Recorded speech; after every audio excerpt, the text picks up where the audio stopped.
Konnichiwa मिनासान. Ishani गांबारू या आपल्या online Japanese क्लासेसच्या यूट्यूब चॅनलवर आपल्या सर्वांचे स्वागत आहे. आज आपण शिकणार आहोत जपानी भाषेमध्ये प्रोनाउन अर्थात सर्वनाम हे कशा पद्धतीने वापरले जातात. चला तर मग शिकूया साध्या सोप्या भाषेत जपानी हाजिमेमाशो.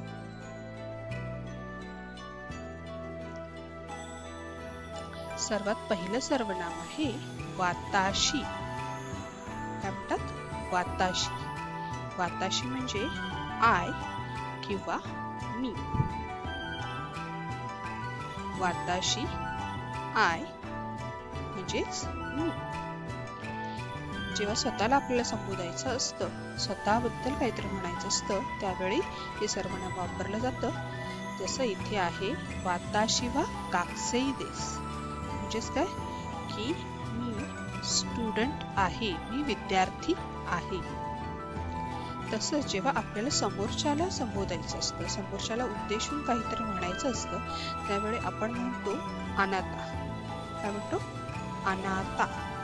अनाता म्हणजे यू किंवा तू. मग आपण कसं वापरणार हे? अनाता. अनाता वा सेन्सेई देस का?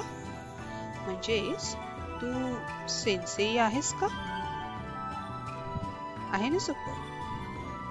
त्यानंतर आपण म्हणतोय वाताशी ताची.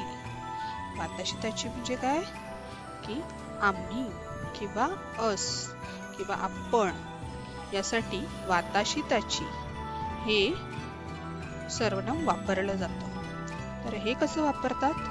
वाताशी ताची वा काजुकू देस. म्हणजेच काय की आम्ही सर्व, आम्ही फॅमिली आहोत, आम्ही कुटुंब आहोत.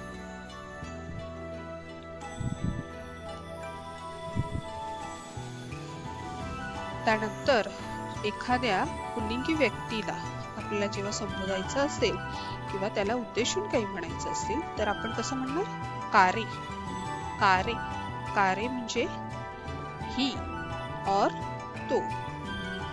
कारे म्हणजे ही किंवा मराठीमध्ये आपण म्हणतो तो. तर मग हे कसं संबोधणार? तर कारे वा यासाशी देस. कारे वा यासाशी देस. म्हणजेच काय की तो दयाळू व्यक्ती आहे किंवा तो दयाळू आहे.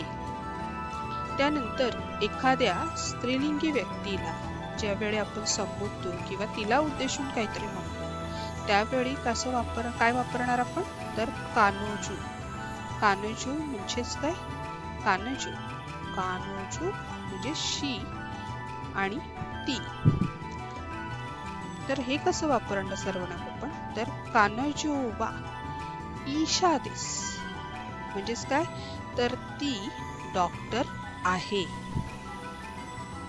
त्यानंतरचे सर्वनाम जे आहे ते म्हणजे कारेरा. कारेरा म्हणजे दे किंवा ते. कारेरा दे किंवा ते. तर हे कसं वापरणार? तर कारेरा वा दारे देस का?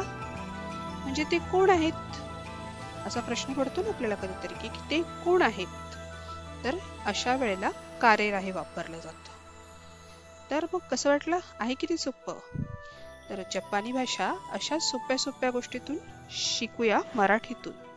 आणि त्यासाठी आमचं चॅनल ईशानी गांबारू लाईक, शेअर आणि सबस्क्राईब करायला विसरू नका. आणि त्याचबरोबर इथे जे बेल आयकॉन असेल चॅनलला ते प्रेस करायला विसरू नका, जेणेकरून तुम्हाला नवनवीन येणाऱ्या व्हिडिओचे नोटिफिकेशन्स येत राहतील आणि तुम्ही जपानी भाषा घरबसल्या शिकू शकता.